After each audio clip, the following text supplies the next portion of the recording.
Okay, let's talk about our least favorite topic to talk about on this independent news channel, and that, of course, is Alexandria Ocasio-Cortez, because obviously she's always in the news, and that's exactly what we want to talk about in this video, specifically with this new article that just came out from the Daily Caller that says a new poll reveals Alexandria Ocasio-Cortez's firebrand style of politics is not popular with voters, with less than a quarter giving her a favorable rating. Now, this is really, really interesting. Again, there's a lot of things to point out with polls. A lot of them are manipulated, a lot of them are skewed, and a lot of them are just with a small branch of people, but I believe it's worth looking into this one because let's just give you the full details here, and I think that's important here whenever any news organization is talking about any kind of polls. Instead of just running with it, let's hear the details, because in this one we had 1,358 voters nationwide polled between March 21st and March 25th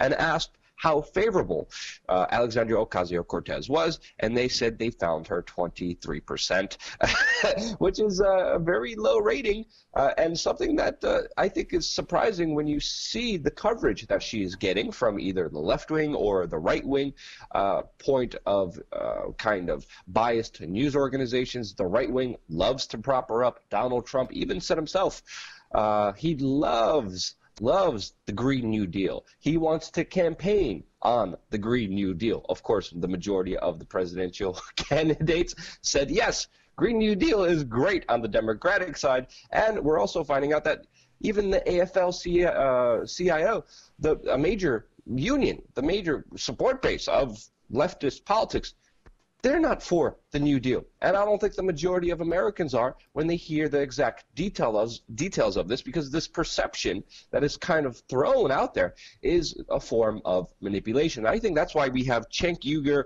Michael Moore, and a lot of this other kind of elite in our media industry pushing her to be more popular than she actually is. Because, Jason, she just kind of came out of nowhere. People are talking about her. But again, a lot of this, I believe, is contrived and meant to kind of push her up to that infamous kind of ranking, when in reality, a lot of people either, one, don't care, or two, just really don't like her. What's your take on it, Jason? Well, despite the poll, you got somebody like Cenk Uygur. Cenk Uygur is very much connected to the organization that got her nominated. Remember, folks, it wasn't just like, I want to get into politics. No, she showed up to an event where they interviewed thousands of people, and one of the women who's the head of this organization, again, looks like a somewhat less attractive version, but smarter version of Ocasio herself. So when Cenk says this, Luke, and I'm going to read it right here.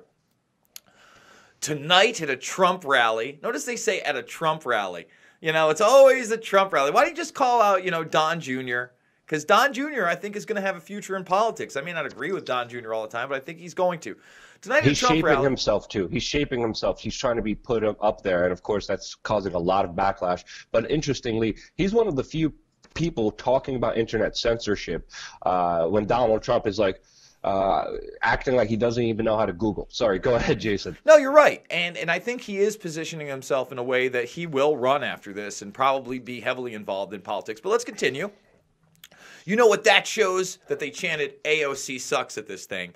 The Democratic Party has been doing nothing this whole time, because now when one strong progressive emerges, not that strong, brother, the GOP realizes that the true threat to their power is a freshman congresswoman. Luke, I think that we should go to the clip that he's referring to here and see what he actually said, because, again, he didn't start the chant, but what he said before the chant started sounds pretty legitimate. So, Don, what do you have to say about this young lady? Think about the fact that every mainstream leading Democratic contender is taking the advice of a freshman congresswoman who 3 weeks ago didn't know the three branches of government. I don't know about you guys, but that's pretty scary.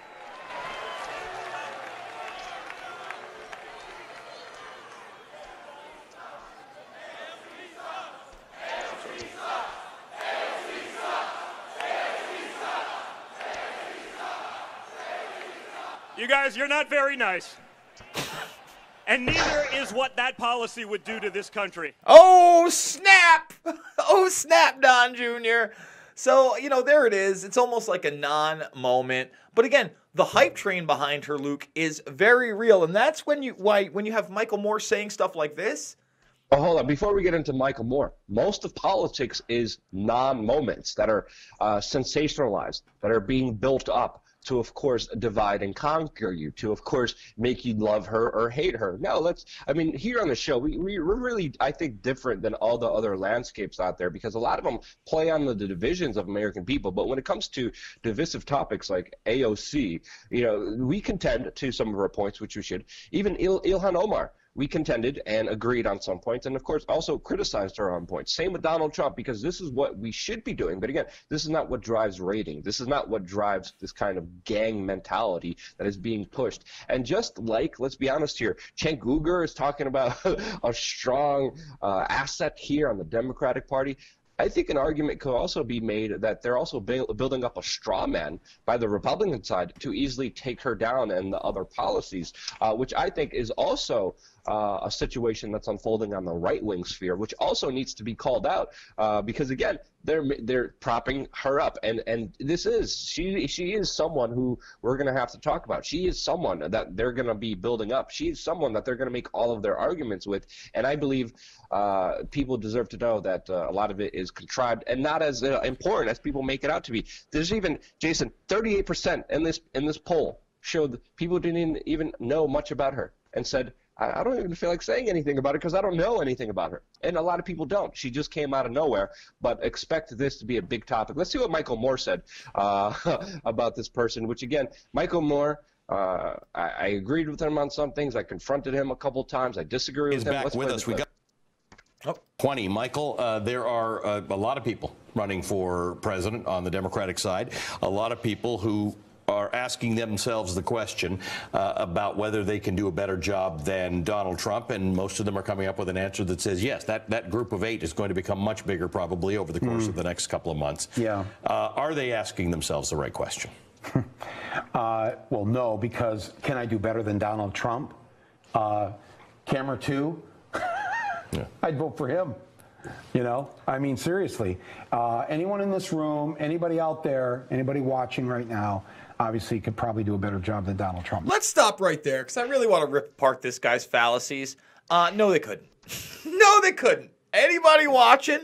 So now, hey, Luke. Well, that's your opinion, Jason. I would disagree slightly, but go ahead. I wouldn't disagree because if you're trying to tell me somebody who's under 18 years old that happens to be catching MSNBC with their parents could run the country better than Donald Trump, you would be wrong. Hold on. If you happen to tell me somebody who's working at a restaurant as, say, a waiter and may or may not know English or be a citizen at all could do a better job running the country than Donald Trump, you would be incorrect. It is just a ridiculous and phallical statement from the beginning. Just saying, Luke. Yeah. Well, okay. Michael Moore is interesting, though, because I remember during the presidential election where Donald Trump got elected, even before that, he came out with a little kind of docuseries, little special, and he said the main way that Donald Trump is getting so much favorability is because he's talking to middle America. He's talking about jobs. He's talking about caring for them, this disillusioned large proportion of the population.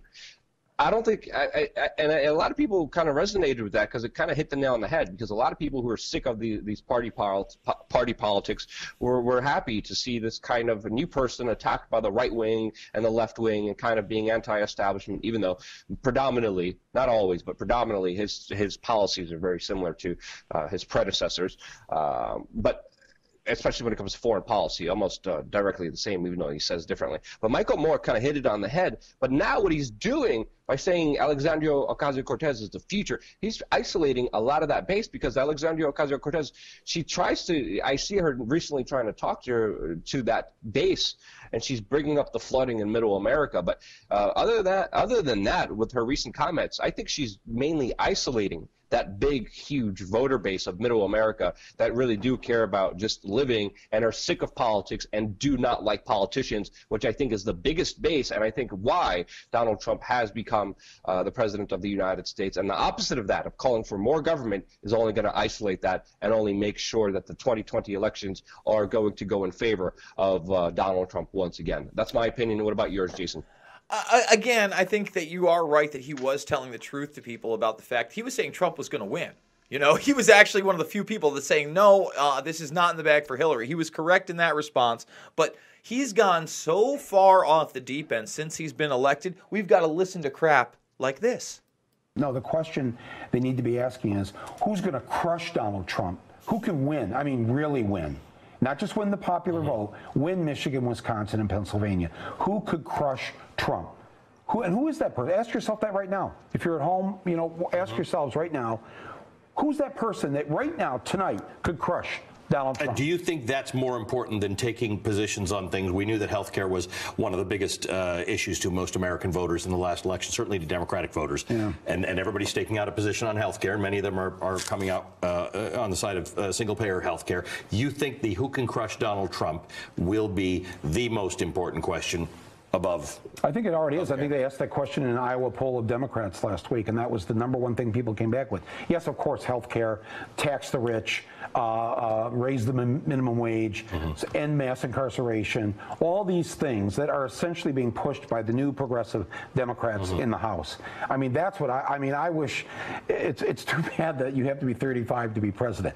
You know, that we put that in the Constitution, the Founding Fathers, because people died at 38 or 40 back then. You know, we need to lower that. Let's stop it right there. First of all, his logic makes no sense there. Right there. See, when you died at 38 or 39, that's a total falsehood. Those numbers are skewed with the infant mortality rate.